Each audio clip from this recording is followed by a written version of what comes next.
Hi, Master. So, Hi. this is the third episode. Third episode? Very Yep. good. We spoke about a lot of important topics in the past. Spoke about the creator within someone.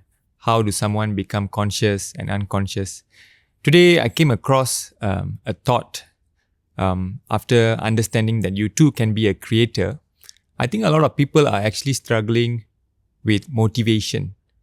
So, I call this podcast topic the creator's motivation. Creators motivation. Wow. Yeah. I like it. So, probably my first question is, must a creator think of motivation as a key to creating?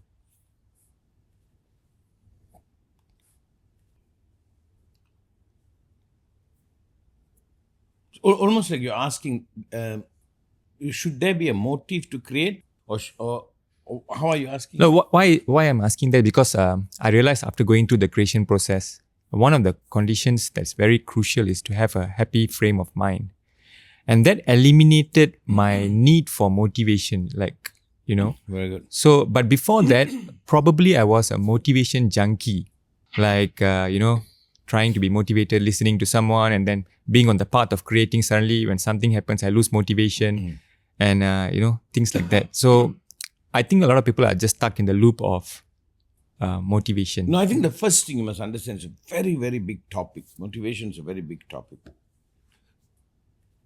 The foundation of creation in the beginning is just meeting demand, just meeting your demand. Motivation denies your demand.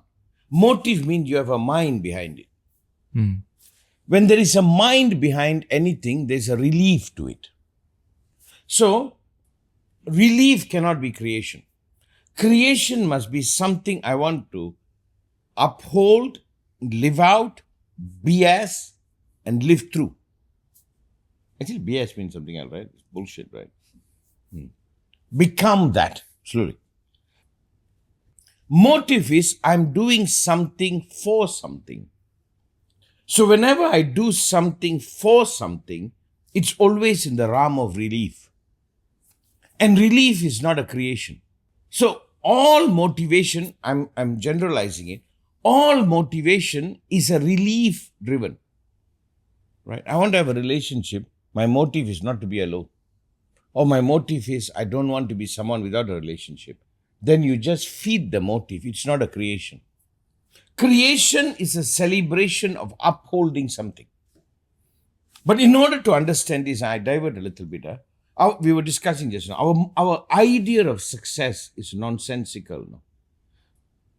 The idea of success is escape from the feeling of a failure, where almost everyone is made a failure until they achieve something according to someone. So even the notion of success is a relief because I don't want to feel like a loser. If you take a very successful person, in comparison, you are not successful. So success becomes a motive for a pain that was invented. A pain that was invented. The pain is not there. The pain was birthed by comparison. Creation is not that. Creation is you participating, upholding, and you're absolutely right. It needs no motive. What it needs is you living you. But I know I'm using these words, but it's very hard to comprehend, In a world that is searching for relief, searching for an idea, I don't understand the word success. I don't know what that is. You being you, is it success? Creation is you being you. If a creation is used or mistook for a relief, if it is motive based, it won't work. Because you're doing that to quit. Why people want to be successful now? They don't have to feel like a failure. And once they become successful, they quit. So the very ground is not creation. Creation is what lives. So this way, to ask what is creation, what is that I want to give myself to? What is that by me it becomes real? An artist paints. Of course, he sells, make money, whatever. But he is celebrating something from within him. He is upholding something through his art, But this is what I must caution. It's very hard to understand it. Because the whole world runs on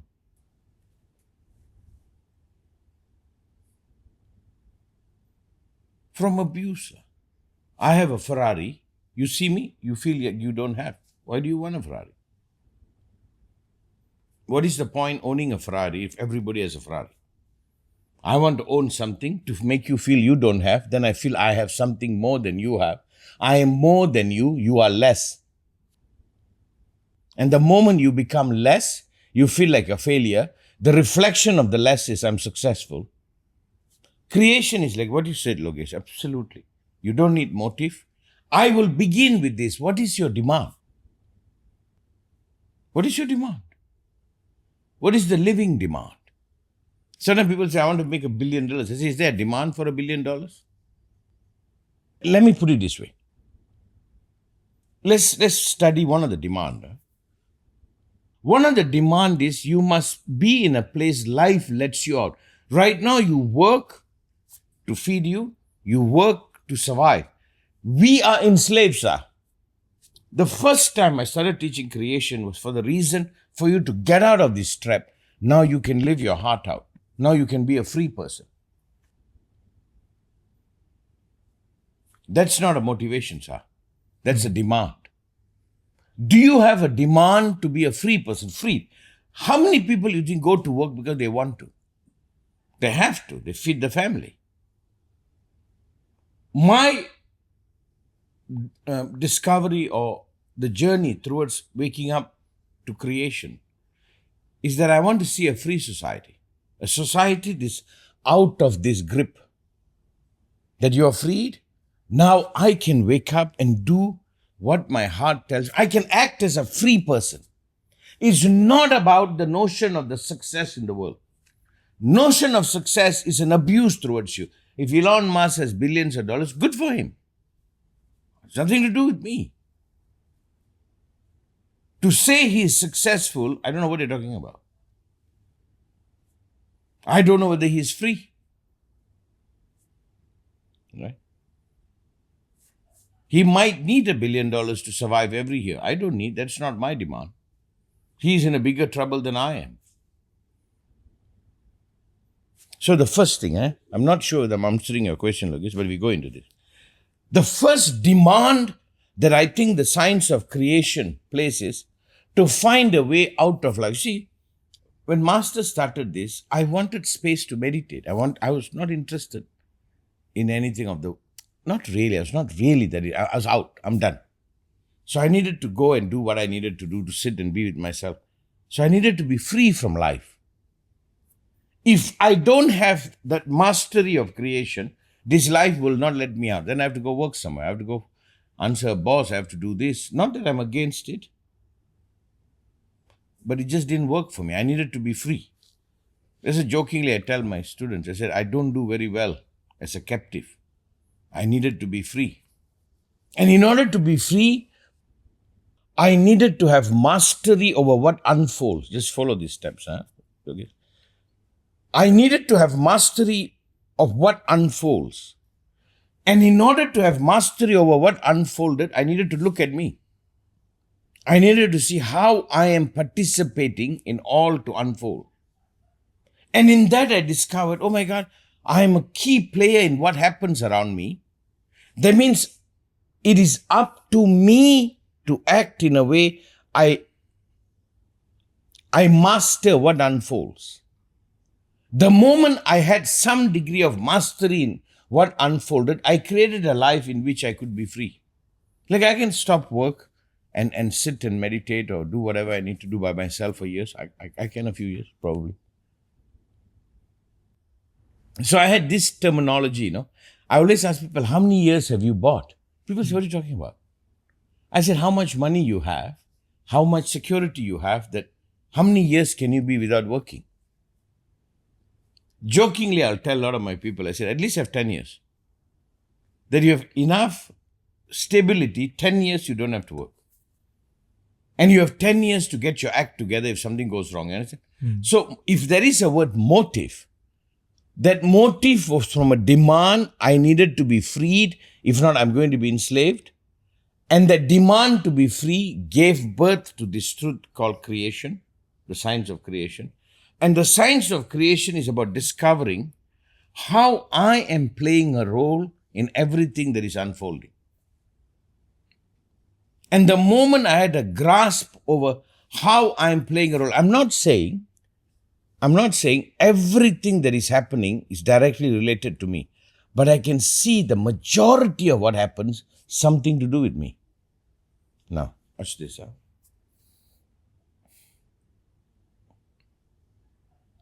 Very unconsciously, we have agreed to be enslaved, Very unconsciously, we have agreed to be measured by another. Very unconsciously, we accepted this terminology of success and failure.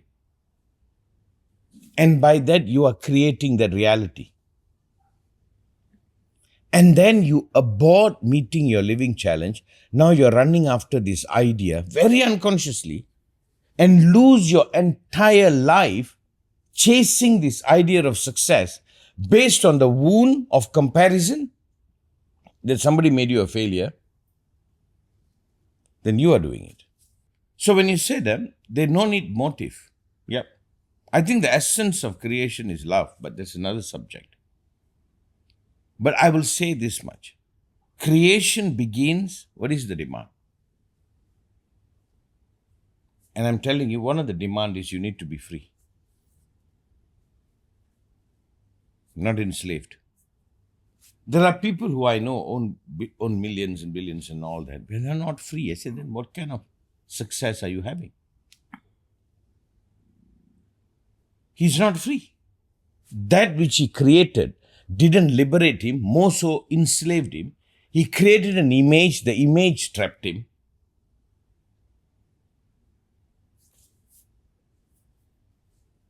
But this movement happens without our consent.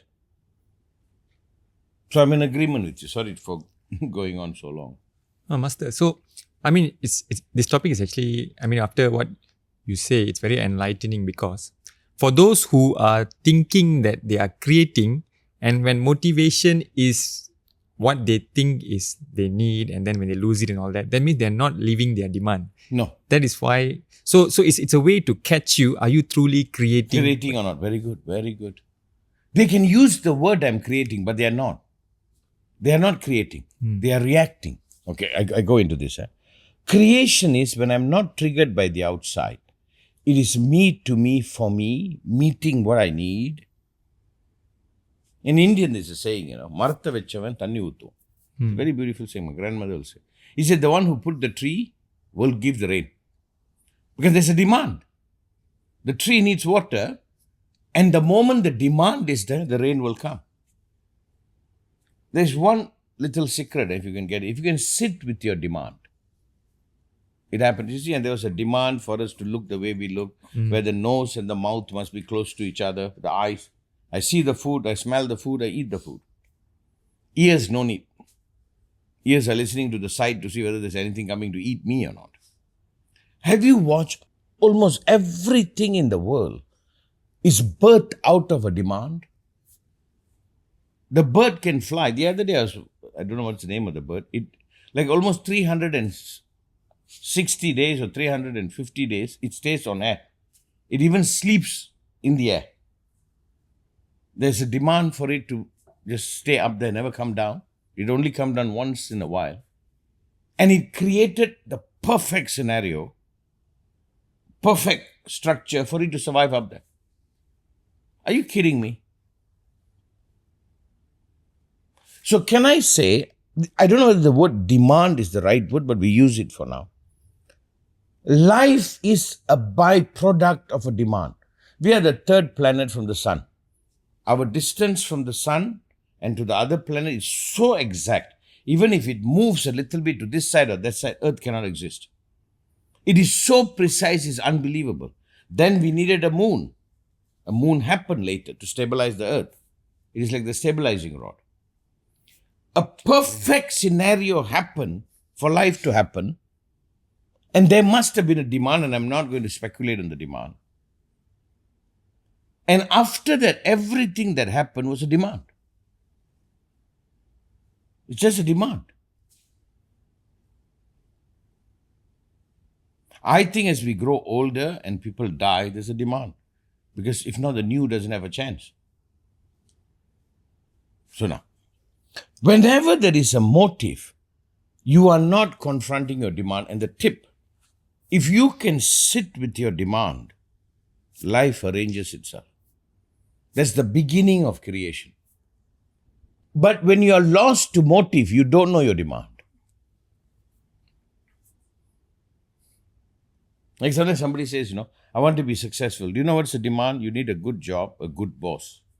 You need a good mentor. That's the demand now. You need to grow. Success, that's an idea that comes later. But what you need now. So for me, as the creator of the programmer, the creator of the knowledge, remember anybody else can discover this knowledge too from another direction, but I discovered it through this direction. It was discovered by the demand for me to be free.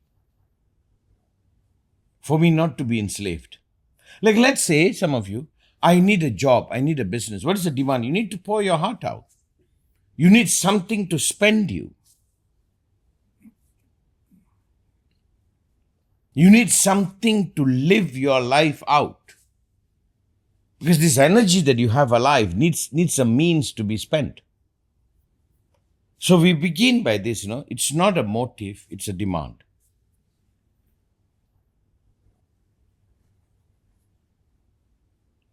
I am saying most people miss the demand. They are lost to motive, they are lost to ideas, they are lost to ego trip, they are lost to hurt. Like almost everybody wants to be somebody. Everybody wants to be someone. Why? Because somebody made you feel you are no one? What is the problem being unknown? What is the demand for you to be known?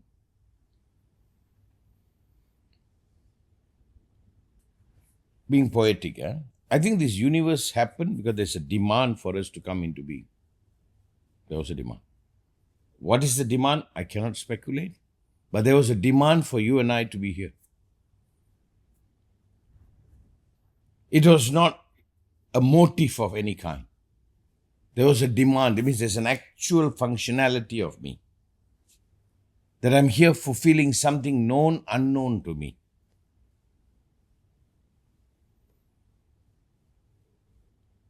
Master, just to ask a little bit about your past, right? I mean, since you say there was a demand for you to be free, and you told us previously about how you escaped, the working world and to be where you are today. When people start creating based on what their demand is, usually you will end up alone in that journey, right? And it probably, this is applicable for other creators also.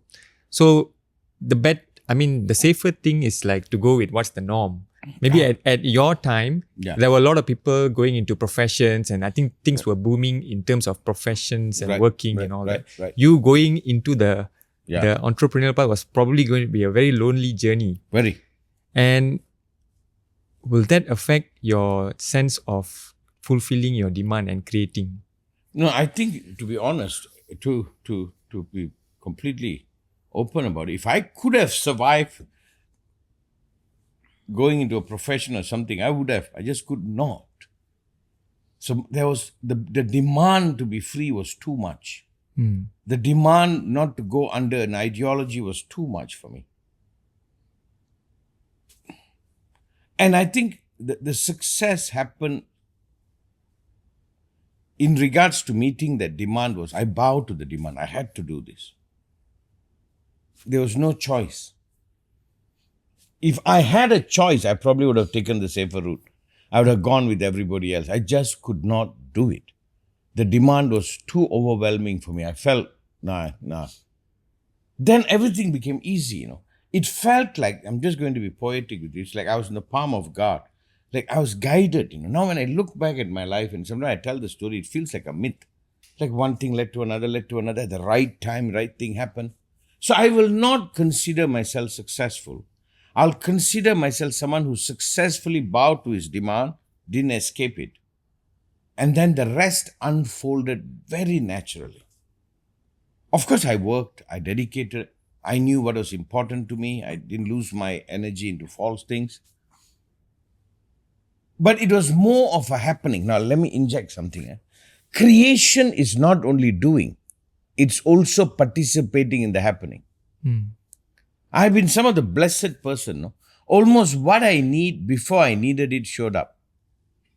Like we were talking about success right now. I don't know what to claim as success. I have so many people, right people around me. I appear to be the poster boy. That's just a lie. Now we build this place, you have no idea how many people participated. But all I did was, there was a demand for it. There was a demand. I needed to do this. Or I needed this amount of money. Or I needed this amount of things. And suddenly everything came together. If at all I take credit participating in it. It almost feels, and Logesh, it will sound horrible, like I didn't do anything.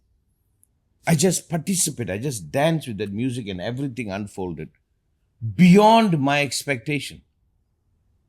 Even the wrong was right, I needed the wrong to happen to figure out what was right.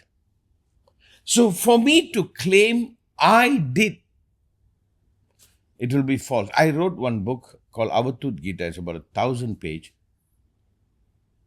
It took me about 6 months to write, and I wrote it all over the world. I was traveling Malaysia, India, Paris. I lived in Paris. Then I was in, I don't know where I was in New York. Finally, I finished it in New York, overlooking the Hudson River. I remember on a full moon day finishing that book.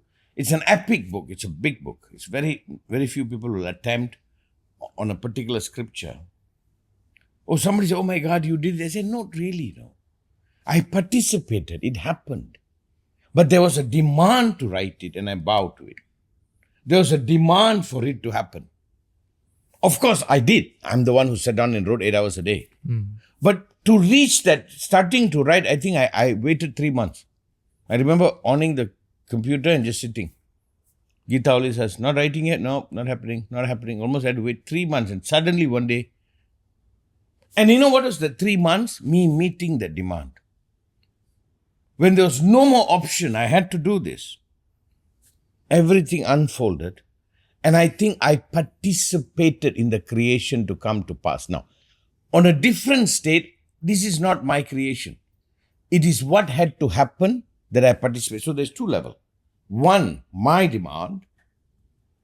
And for me, my demand starts and stops with being free. Having the money, having the resources, having the businesses that will hold me free.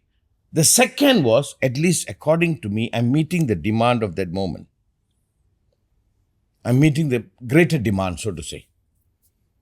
And in meeting that demand, it unfolded like this. It has taken me 30 years. I wrote the program. I was researching it somewhere in 91, but 88 I started. But 91, I really was into researching the free will of faith. 95, 94, like that, I always say I completed my PhD, according to me. Like I figured out, okay, this is it. And from 95 to about 2007, it was perfecting it. Running it. So it took about, I don't know, how many years is that? It's about 12 years?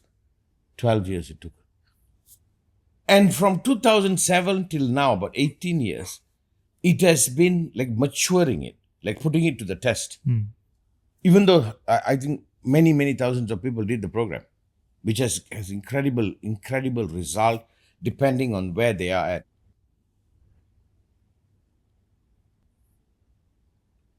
And lately, there was already a demand for me to hand it over. There was a demand to birth it. It took a very long time to birth it. There was a demand to put it to test whether it's legitimate. Then there's a demand now to hand it over. You guys showed up. Where I'm sitting down. This is our 3rd episode, is it? Third or Yeah. fourth? This is our 3rd. I'm doing a 3rd episode with you, which I normally do with my daughter. Then it's happening. Am I doing it? No. It is happening. But you must understand the happening I'm participating with. But what I did is I bowed to the demand. What is the demand? Something is a demand. First personal demand. Maybe the next one, there's maybe other demand, but I've said the next is the universal demand. The demand for the more. Right? In participating with his unfoldment is the act of creating. Even though we use the word loosely, is the act of creation, to create. It's not a glory to an eye. It is a demand that I met. Life unfolded and participating. Now, what is the lesson? What is the lesson? When I'm participating in it, there's no unconscious movement against it. Do you get what I'm saying? It's like you have a demand to have a relationship. You meet somebody. Oh my God, the demand is met. You fall in love. Hopefully, there's nothing going on inside of you against relationship. Maybe you have an idea of freedom. Maybe you have an idea of, I don't know, being a dictator, whatever, that can sabotage what is unfolding. This is the first octave of creation. There's many stages. There's many lessons to creation. I'm talking about onslaught. When I have a demand, I'm meeting my demand. Life is unfolding. I am not screwing it up. Like sometimes there are people with me and I say, come join Master, let's do this. We're doing, and I'm seeing whether they are participating. Sometimes they have another idea, a different motive. And I say, what are you doing? It's unfolding. What are you doing? So the first part of learning the science of creation is unconsciously, I'm not working against me. But I go back to what you said. Motive. Motive is out of a wound.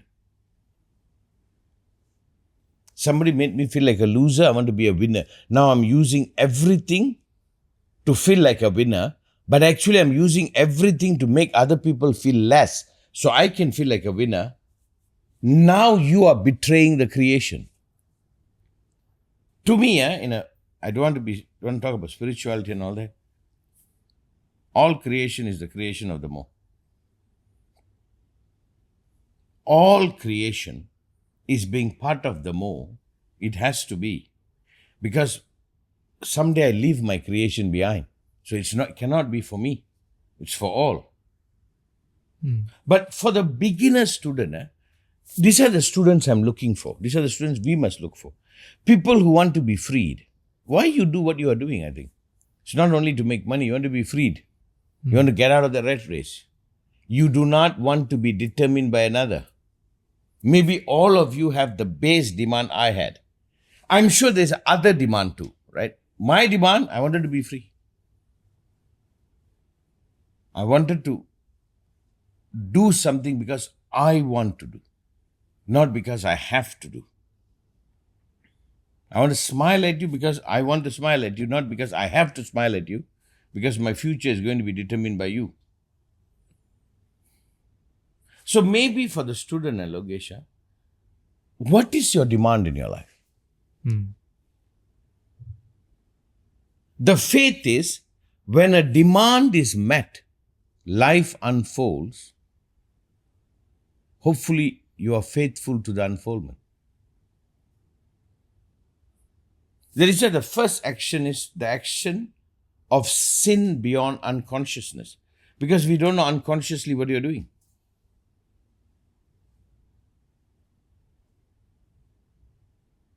Like somebody says, I want to go to the gym and lose weight. How many succeed? You said, how come you're not following through? There means something else is going on, right? Why aren't you aware of something else? Or they give an answer like Garfield, I was just born with big bones. It's not that I'm fat, I'm just born with big bones. Sorry, Logesh, I'm just excited. Tell. Yeah. So, can we say, Master, I mean, it's somehow relating back to the conclusion of the topic itself, So, when you understand what's your demand, and you understand what is the demand of the universe, and you bow to it, it itself becomes your motivation to create. But I don't know whether the word motivation is needed here, but you use that word. You become a creator. Yes. That's it. Like if I speculate, what is your demand? I think you want to be true. You have a demand to be a true man. You're honest. You want to be true. You want to be sincere. You don't want to be a lie. That's your demand. And in order to live that, you have to have financial capability. You must be able to place yourself in a space that you can do that. And when you bow to your demand of you being you,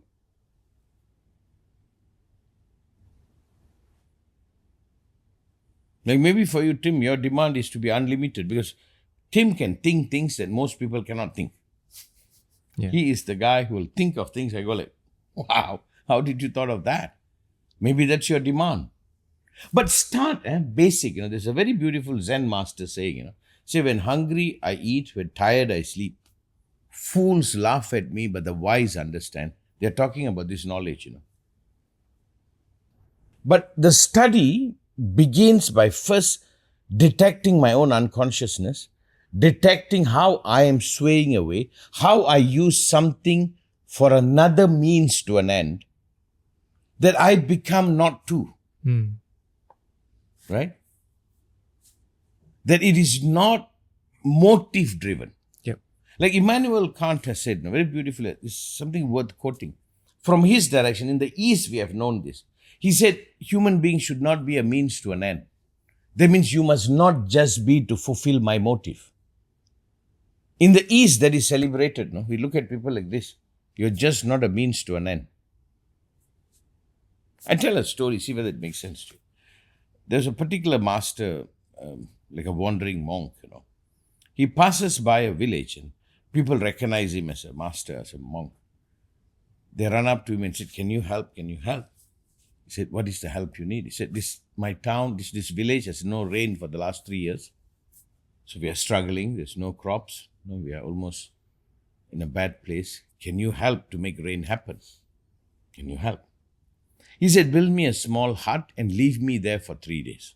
So they did build him a small hut at the edge of the village, just gave him food and left him alone in the hut. On the 3rd day, it started raining. Rain fell, the rivers full, the lakes were full. Everybody rejoiced and he packed and he was leaving. And then one guy ran up to him and said, tell me, what did you do? What is the secret? What is it? He said, nothing much. But tell, I want to know. He said, nothing. I just sat and met the demand. I sat and I said, this place needs rain. This place needed it. And in 3 days, it was met. I'm not saying what gave the rain is God. I'm not going to go into that direction. Oh, something supernatural. I'm just saying you have this capacity. If you can meet your demand, life unfolds. I'm not stepping beyond that to explain how, but it is the demand you are here to meet. You get what I'm saying? But you are absolutely right. When we started this discussion, we are lost to motive.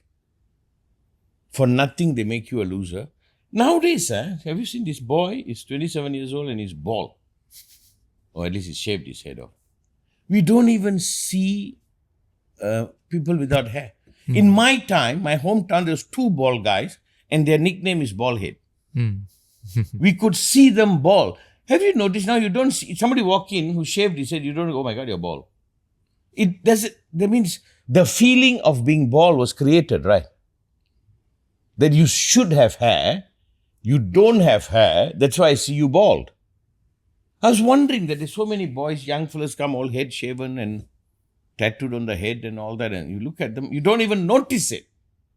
Those days we'll say that bald-headed fellow. Now you don't say that anymore. You know what I mean? It's not like a new age thing. So can I say almost all that I am has come from a comparative mind, and then they usher us into thinking this is what success is. Then you have to buy his shirt. You have to buy his car. You have to imitate someone. And by that, you become unaware of your demand.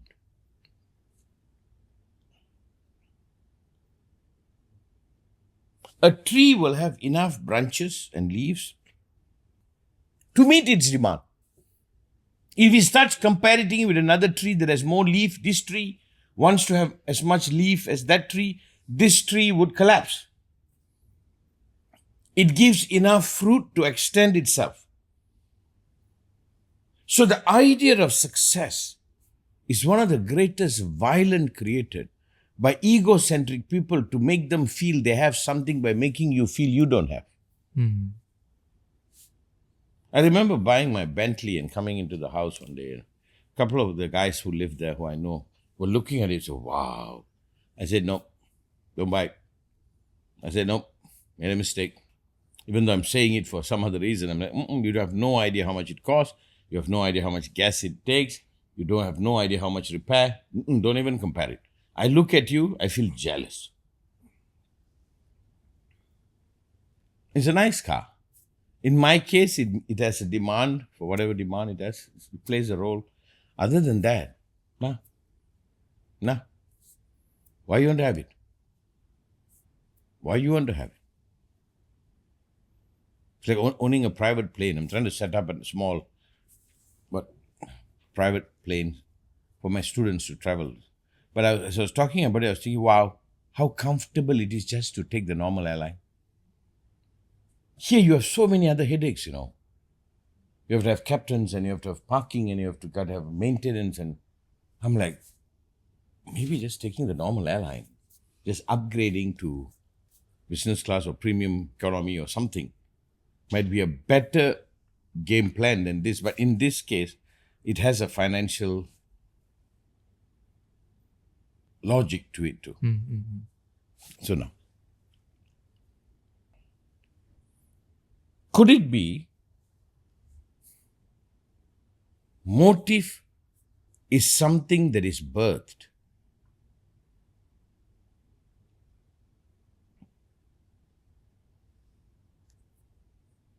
By the egoistical world, and by that, I begin to use everything for a particular mind which is rooted from a wound, and in that, I miss my living demand.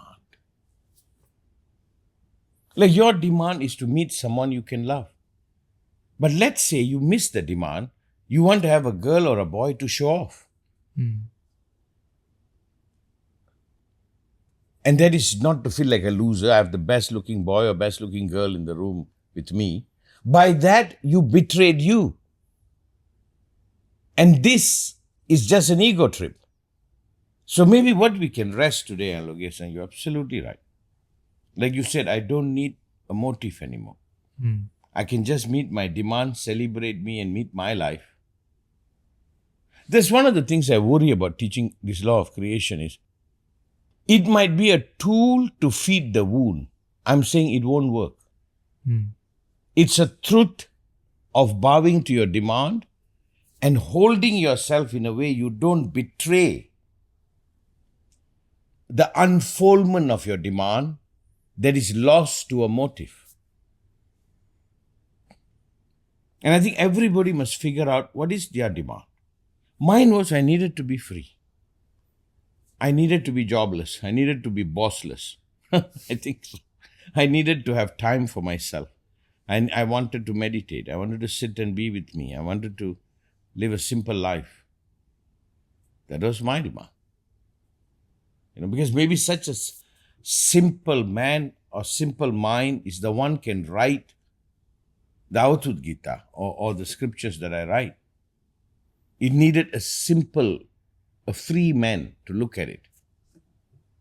So my personal demand when I meet is actually the stage for me to meet the universal demand, right? Mm. And meeting the universal demand is to meet the more of you, which is the next step.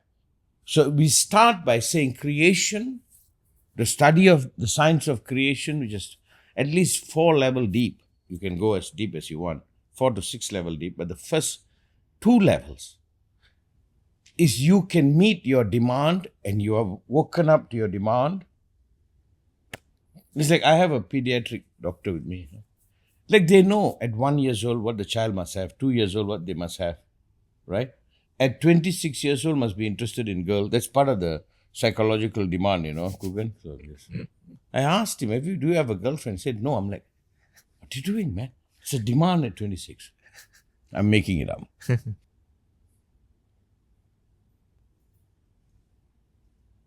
Wow, this is good. This is good. You help me to meet a demand, to clarify these signs, and I can say categorically, it will not serve your motive. Hmm. Motive is cunning and illness. It begins by meeting demand. So creation equals meeting demand. What you learn in the beginning, in that meeting of the, first how to meet the demand, next in that meeting of the demand, how you may go astray, how you may escape it, and how to participate in the creation that unfolds. Like I paint a lot, I paint, not lately I paint quite a bit. All my painting is a participation, Hmm. That's all. Yes, I have an idea, I have a creation, I'm going to do this, and suddenly the colors, and it tells me more than I tell it. I'm participating in birthing of something, not just for me, hopefully for all. Yeah, so I think all those things, I think it really answered what I was looking for in the topic, Master. So it was a very good one. Okay. Yeah.